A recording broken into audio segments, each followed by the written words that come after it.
मुझे याद है, मैं सांसद था गोरखपुर का। मैं एक बार वहां आया था कार्यक्रम में, और वह कार्यक्रम हम लोगों ने महाराज सुहेलदेव के विजयोत्सव पर ही वहां पर बहराइच के पास करवाया था। मुझे प्रशासन ने रोकने का प्रयास किया था, तब भी मैं गया था कार्यक्रम में। उतनी भीड़, अपेक्षित भीड़ नहीं थी, क्योंकि लोगों को पता ही नहीं था। लेकिन इसके विपरीत मैं देख रहा था, सालार मसूद के मेले में बड़ी संख्या में लोग जा रहे हैं। भाई क्यों जा रहे हैं? जो तुम्हें रौंदने के लिए आया था, तुम्हें इस नष्ट करने के लिए आया था, उसको सम्मानित करने के लिए वहां जा रहे हो। और आज मुझे अच्छा लगता है जब महाराज सुहेलदेव का भव्य स्मारक बहराइच के उस स्थान पर बना है, भीड़ अब ठीक उल्टा महाराज सुहेलदेव के स्मारक में जाती है। सालार मसूद की उसमें कोई झांकने भी नहीं जाता है। इस सालार मसूद किसी माफिया से कम नहीं है। जो माफिया अभी मिट्टी में मिले हैं, उन्हीं का एक रूप था। वह सालार मसूद भी भारत को लूटने के लिए उस समय आया था। ये वही करता था उस समय भी। एक सोमनाथ के मंदिर को ही नहीं तोड़ा था, अयोध्या में राम जन्मभूमि को भी इसी व्यक्ति ने क्षतिग्रस्त किया था। पहली बार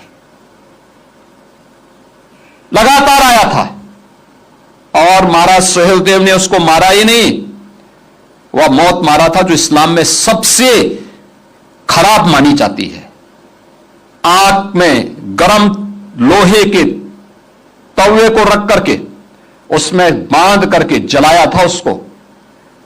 और माना जाता है कि इस्लाम में इस प्रकार की मौत जहन्नुम में जाने की गारंटी होती है, और जहन्नुम में भेजने की गारंटी महाराज सुहेलदेव ने सालार मसूद को दी थी। और जब तक अत्याचारी के साथ इस प्रकार का व्यवहार नहीं करेंगे, तब तक वह भारत की संस्कृति पर इसी प्रकार का वो प्रहार करता रहेगा, क्योंकि जब भी उसे अवसर प्राप्त होगा। और यह कार्य, लेकिन महाराज सुहेलदेव के नाम पर कोई नाट्य श्रृंखला नहीं, कोई भी नाटक नहीं, कोई भी संगीत नहीं। लोक गीतों में स्थानीय स्तर पर थोड़ा बहुत अवधी और भोजपुरी में सुनने को मिलते हैं, लेकिन बाकी नहीं होता है। हमें बनाना चाहिए उन पर भी।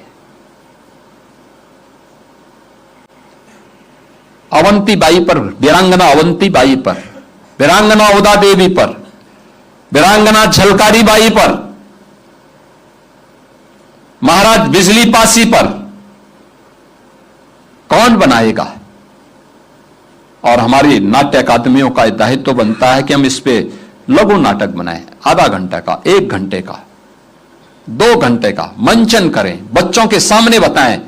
तो हीरो के रूप में तब प्रस्तुत करेगा अपने नायकों को, तब नायक के रूप में उन्हें लोग मानेंगे।